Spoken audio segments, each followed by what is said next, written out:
I'm just happy that so many of the pictures that I worked on have given so much pleasure to so many people. Footloose, Ferris Bueller's Day Off, Planes, Trains, and Automobiles, and Mission Impossible, Steel Magnolias, Empire Strikes Back. I'm proud of the body of work that I produced. If you could give someone watching this one takeaway, can you share? Get into the business in the early 70s and get out in the 2020s.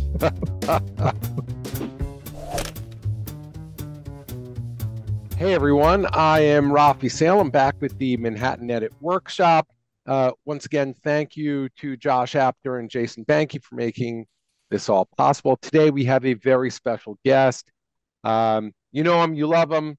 He's been around for a few years, Paul Hirsch. Thank you very much for joining us today. We really appreciate your time. So Josh and Jason, please kick it off. Tell us a little bit about Manhattan Edit Workshop, and then please introduce Paul.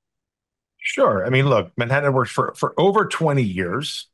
We have been teaching people not just the how of editing, but the why of editing, sort of this, the conceptual side, the art of what people do, not just, Apple Z and JKL and the keys that you can kind of learn anywhere. And we did a 4-week art of editing workshop that turned into a 6-week art of editing workshop to accommodate an artist in residence who would work with the students, screen their work, share their stories about, their life, career. And it always gets me like, I love having conversations about the craft of it. And so, to talk to someone like Paul is it's a pleasure for me. And, it's, this is, I'm not saying this is the only reason I do. This always makes me happy. It reminds me like why I got into this is, just to talk shop, hence the name of the podcast. What about you, Jason? How you feeling? I'm feeling good. Yeah, no, this is a great opportunity. I know with our other outfit, Filmmaker U, we once spoke with Paul. I think it was right after you released your book during I think it was during COVID 2022, something like that. But I know we discussed about we wanted to get some people in who have wonderful, good stories, bad, all the ins and outs of like the experiences of getting films done and from a different time, even than now because things are so much different. But and so your name came up and we knew you were up for a award with Ace, and so we wanted to reach out and speak with you and talk about your crazy amount of work and your experiences.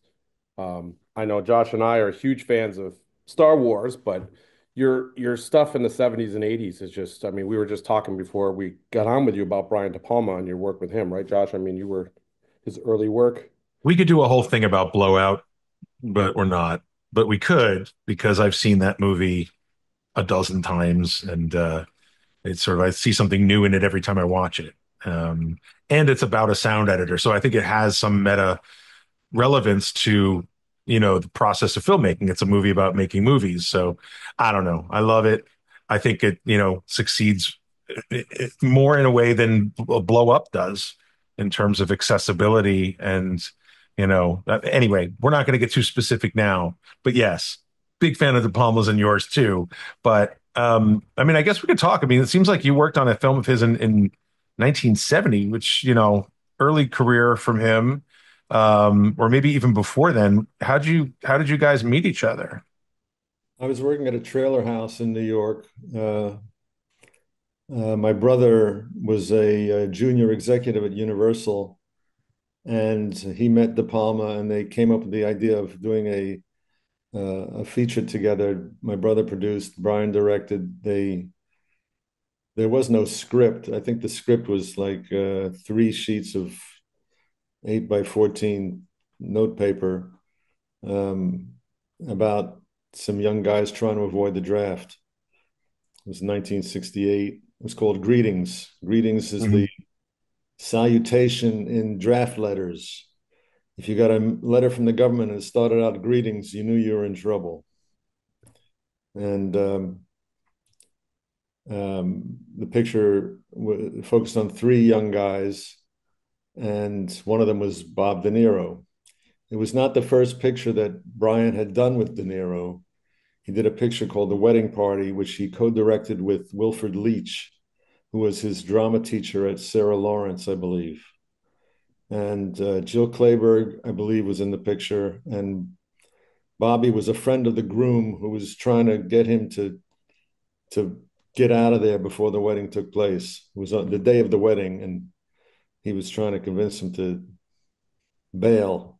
And so they did this picture, Greetings. I think uh, they shot it in 2 weeks. Brian was the editor, and they needed a trailer for it. And they came to me because I'd been cutting trailers, and that's how I met Brian. And then the picture was a small success. It got the Silver Bear at Berlin, and they raised the money to do a sequel called Son of Greetings. And I was hired. Brian and I met. We had both gone to Columbia University, and we clicked. You know, sometimes you click with people, and sometimes you don't. But he and I clicked, and he hired me as the editor, and that was my first picture. I was 23 years old, and I went into it with the confidence of being completely ignorant. I thought, yeah, I can do that, no problem. So what was, I guess, the biggest, like, sort of, wow, this is different. You're working on this thing. Is it just that long form, arc that putting up a tent that size? What did you learn? Well, I learned that you don't invite the producer to the first screening of the rough cut. We were working with a guy named Martin Ransohoff, who was notoriously for being a pugnacious bully. And he ripped into us, and deservedly, because it was way too long. And I realized that just because you cut each scene individually really well doesn't mean the whole picture is cut well. And it was not. And so that's the first lesson I learned, is that just because you get all the parts right doesn't mean the whole is right. Mm-hmm. So what happens between that cut that gets, screened maybe to the wrong person, and then saying, all right, now we've got a string of scenes that all have beginning, middle, end, beginning, middle, end, beginning, middle, end. Like, how do I turn this into something that's more of a unified statement? This is happening on the job, I'm assuming, yeah? Yeah, I wasn't fired. Neither was Brian. So we finished it. I don't remember, this is 1969, guys. What year are we now? I don't even know. I think we just had a new one. Yes. Yeah. So that's all I remember about that one. And I also remember I had to cut the trailer for it, which was miserable. They put me in a cutting room at 1600 Broadway, which is one of the two primary film buildings in town at the time. And they had mixing stages there and ADR rooms and cutting rooms. And they put me in a cutting room that had no phone. There was a payphone on the wall. So I had to bring a bag of dimes to the cutting room every day to make phone calls. So that was a pretty miserable experience. And then the picture opened. They opened it in one of the Times Square theaters, which was enormous. And they had just split it into two theaters. There was, it was one of these old movie palaces that had a balcony. So they broke it into two theaters. There was an upstairs room and a downstairs room. They just split the theater in two.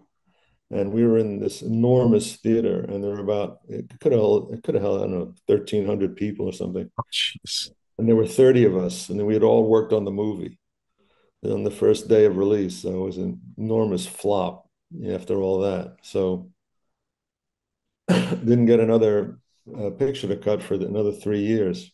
So I was back to trailers and late night commercials for great Italian love songs and record collections, stuff like that. So De Palma gets another movie years later, picks up the phone and calls you.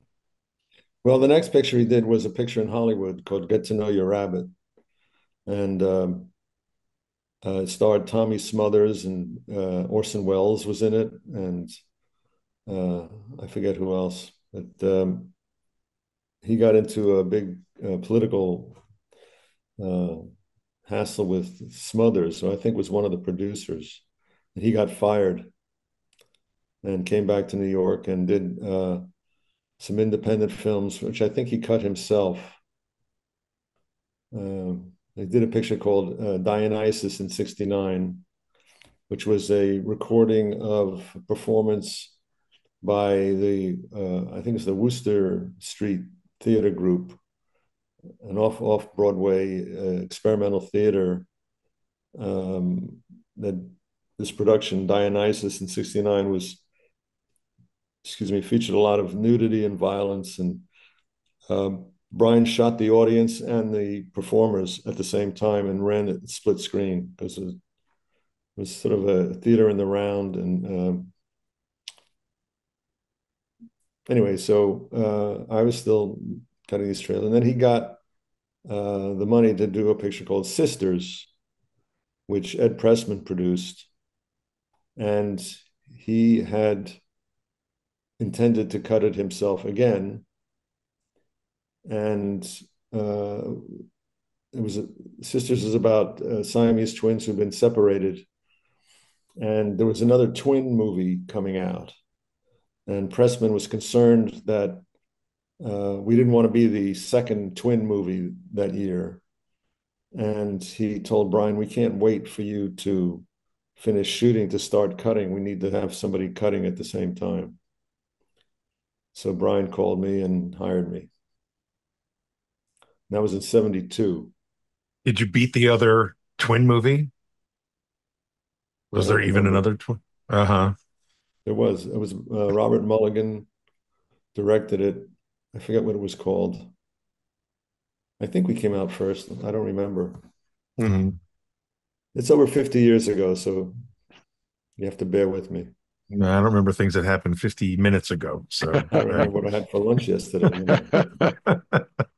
but I mean, this is I wouldn't say the beginning of a beautiful friendship in terms of you guys had known each other. Did he, Yeah. at that point, did he say, look, I'm not going to cut my own stuff anymore? Um, or did you guys always collaborate? Was he always a hands-on director? Well, we were both, I was 23, he was 28 when he directed Hi Mom. Son of Greetings changed its title to Hi Mom, which are the Hmm. final words spoken by De Niro um, in the film. There's a scene in Vietnam where this reporter crawls through sort of sawgrass and he finds De Niro, and uh, he's interviewing him. They had reporters all over. Vietnam was the first war where they had correspondents in the field, and because of the light cameras that they had at the time. And he says to me, what are you doing here? He says, I don't know. And then he turns to the camera. He says, Hi, Mom. Or he says, Hi, Ma, actually, but we called it Hi, Mom. Hmm. So that was the title. Um, yeah, so I started work on Sisters, and Pressman was trying to raise more money during the production and wanted to arrange a screening of some of the film to raise the money for these potential backers. So Brian told me to put together the murder sequence early in the film, and I knew from my experience with trailers that you got to sell this stuff. You can't just lay it out there. So I knew it needed music, and by coincidence, I had just seen a broadcast of Psycho on TV the night before. And I went out and I got I explained all this in great detail in my book, A Long Time Ago in a Galaxy Far, Far Away, which is available on Amazon and Audible. We'll Not put the my link voice. in the video description. So I went out and I got the soundtrack for Psycho and I laid it in. And Brian saw it and was floored. He wrote an article in the Village Voice describing how I had, introduced Herman's music into the picture, and it was a big kind of deal at the time because um, orchestral scoring had fallen away, and had been replaced by sort of Henry Mancini style big band uh, scoring, with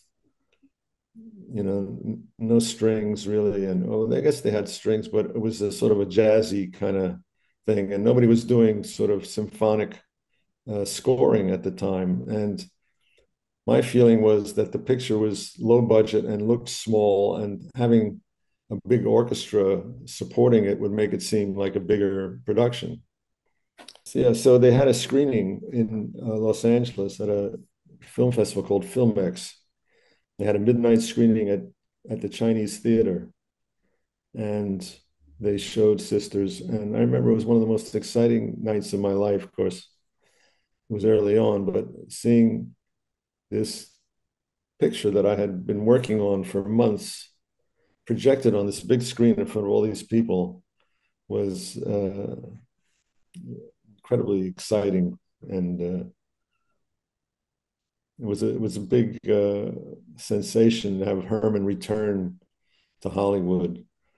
Um, and when we met, he was fascinating. He was a great raconteur, and he talking about Hitch and Cary Grant and Orson Welles and all these people that were just our heroes. And he had known them and talked with them, and and Cary Grant came to him and Benny, Hitch seems to be upset with me. What's wrong? Can you find out? Why is he?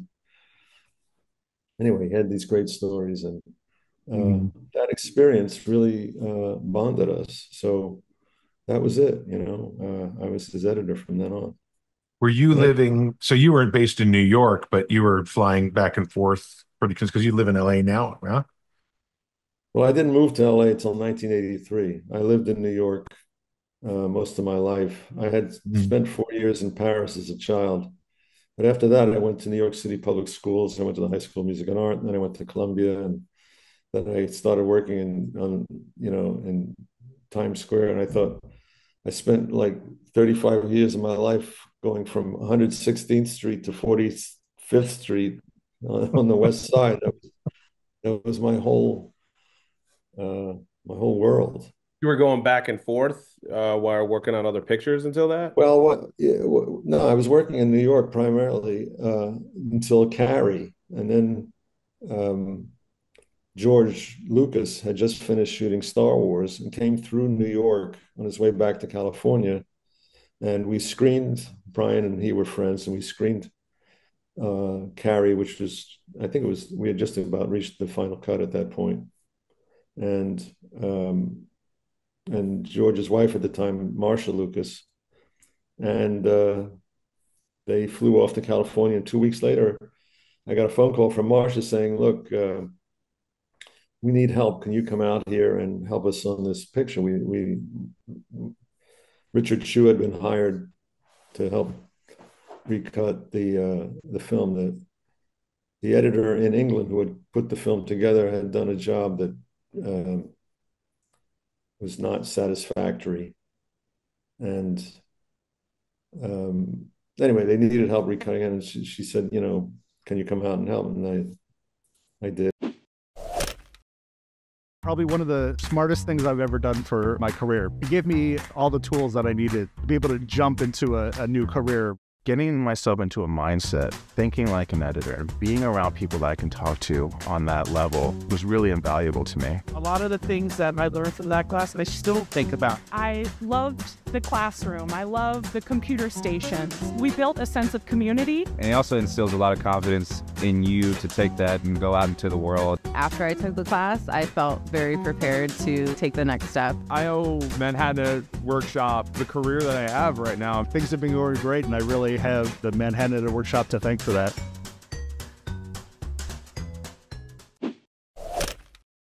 So I'm sorry if this is in the book, but I would love to hear your highlights. I mean, we talked a little bit about Star Wars. I'm going to go out on a limb and say maybe Star Wars was not the highlight in your head. Like, what was the thing you were most proud of? That's really what I'm curious about.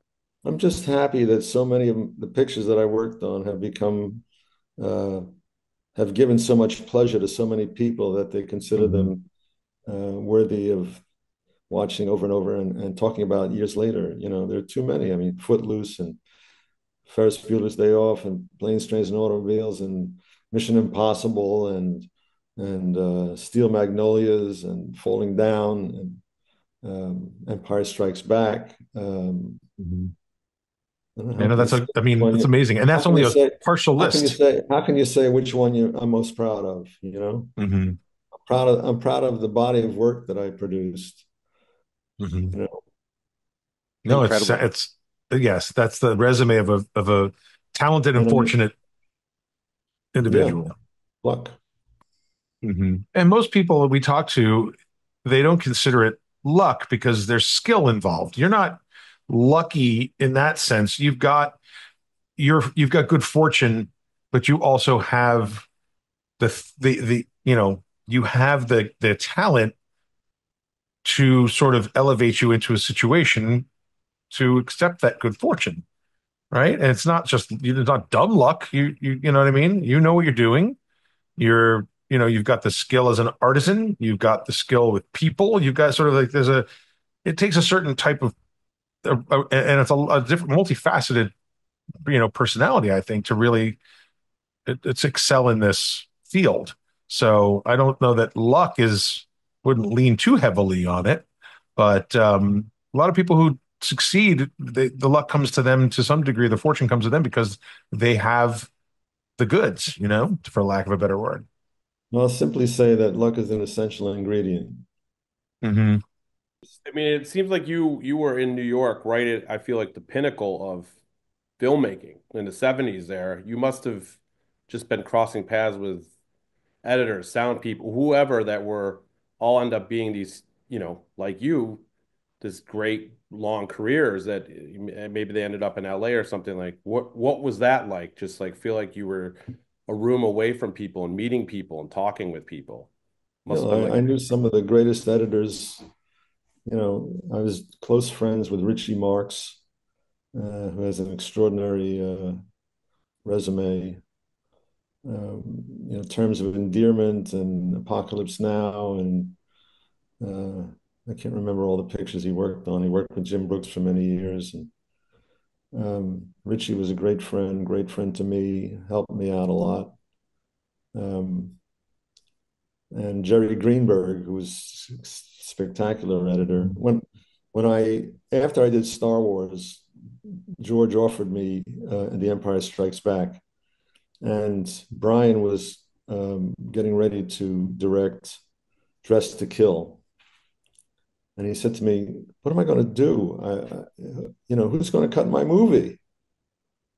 So I said, "Well, the best editor in New York is Jerry Greenberg.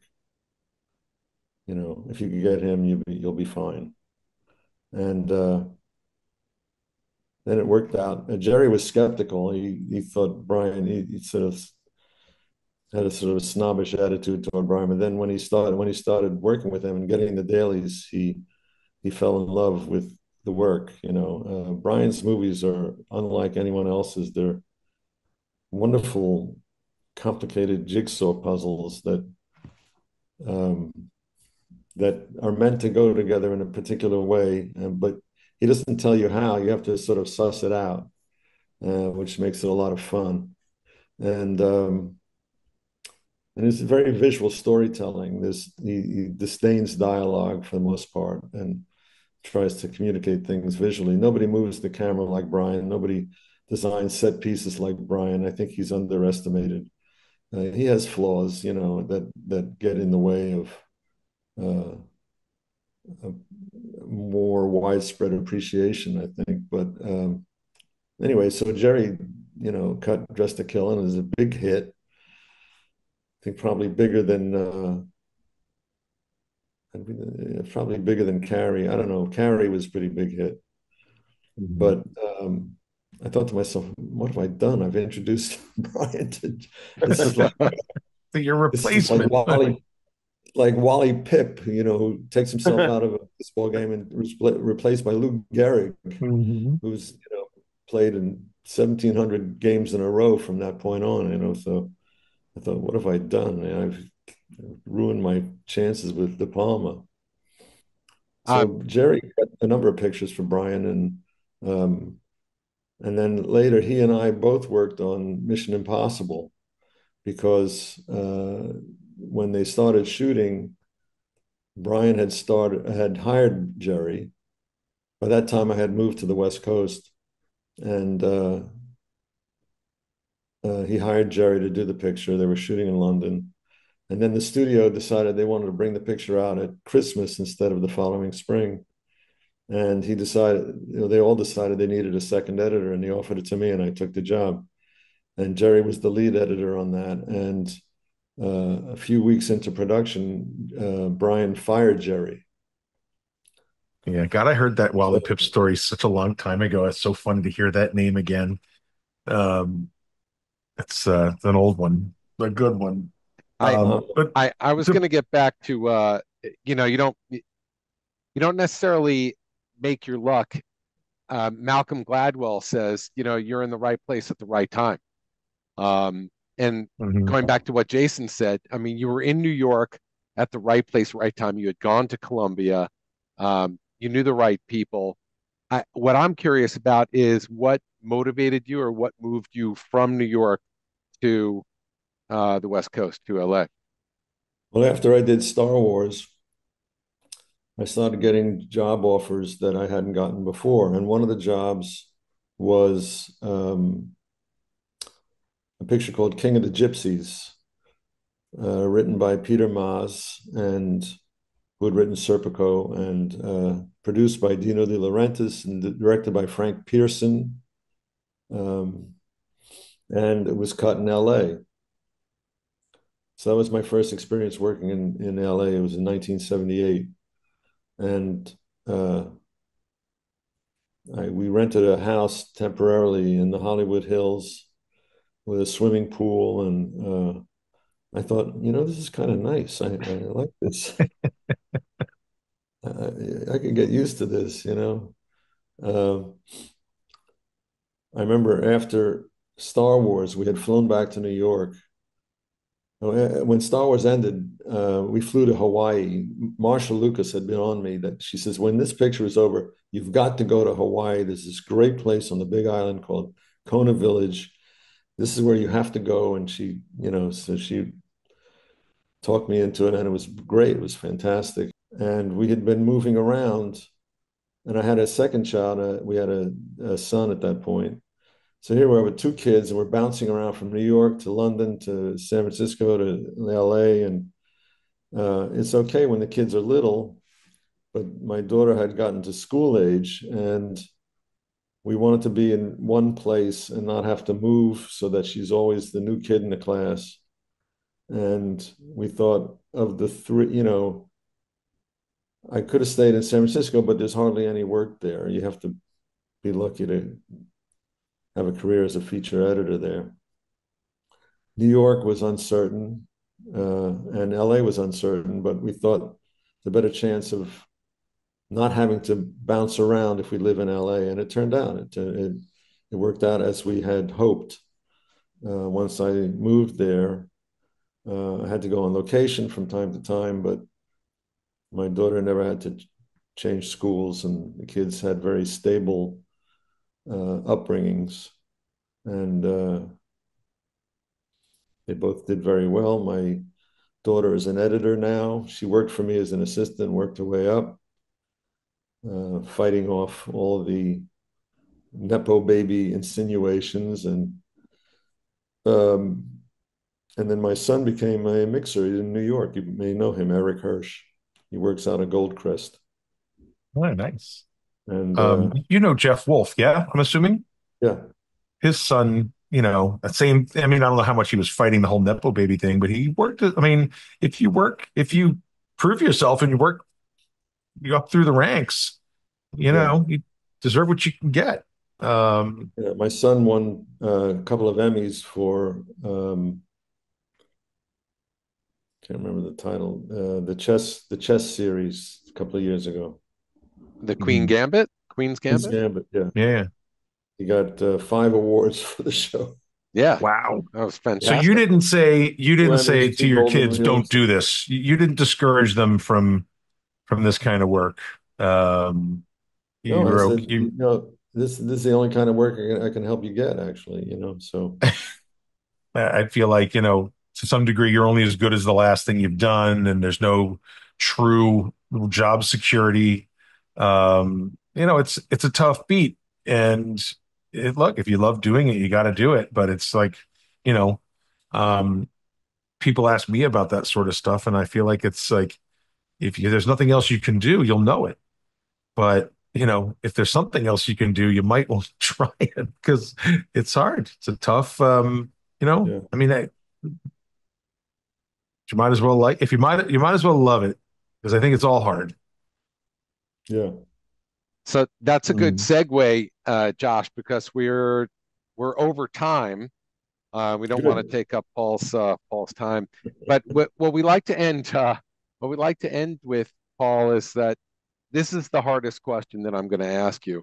If you could give someone watching this one takeaway from your career, from a project, from your life, can you share? Get into the business in the early 70s and get out in the 2020s. That's That's it, great folks. advice. Done. Wow. Mic drop.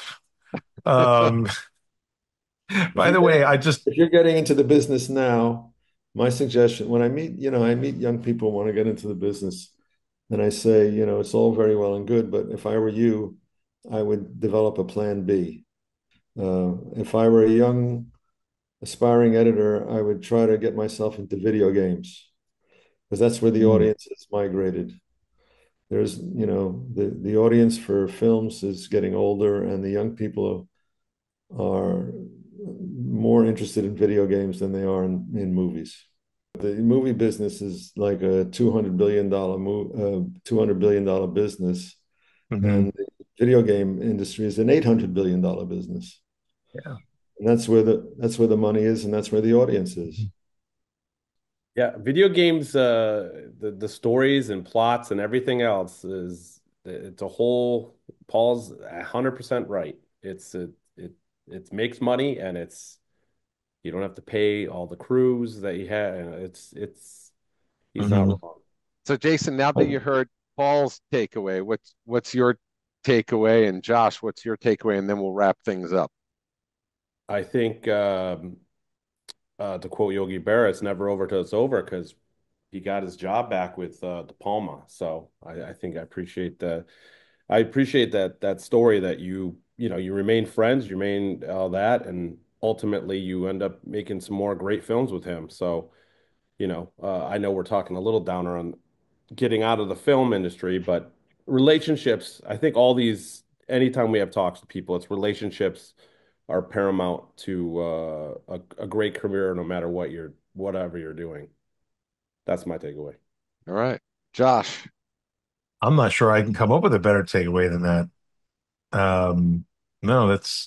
No, what did you say about luck? You don't know if you're lucky till you're dead, Paul. Is that what's it? Don't count a man lucky until he's dead. All right. Well, I'm going to go out on a limb and count you lucky because the career it really speaks for itself. Yeah, we haven't even scratched the surface. I mean, Mm, these are all the films that the three of us, Jason, Josh, and mhm. I grew up on. I mean, from the Right. 70s through now, like Well, that's so the point, Jason was waiting for the right link to come in because it wasn't the right link, and he's writing Bueller, Bueller. It's like become part of All our right. I know it's not vocabulary. appropriate, but yeah, I'm waiting But for it's, the Zoom link. yeah, I know. So thank you for that, Paul. That's, you and Hughes are responsible for us using your movie as language, right? John was a genius, Yeah. and way too young. Mm, I'm not going to disagree with the whole video game future. And we usually ask, what do you think about that? We haven't even gotten into the technology. You've probably worked on many different technologies through the decades. I mean, from the 70s to today, from free computers to advanced computers. Now, I mean, it's a whole other conversation. What I will share with you, Paul, my son is 22, graduated film school, and he he is in the industry because, like you educated your kids, you raised them on these movies. So I'm going to go out on a positive note and say I think it's trending now. Video games might be trending now, but I think film can make a comeback. Okay. Wait, I think a tumbleweed just rolled by this. From your lips.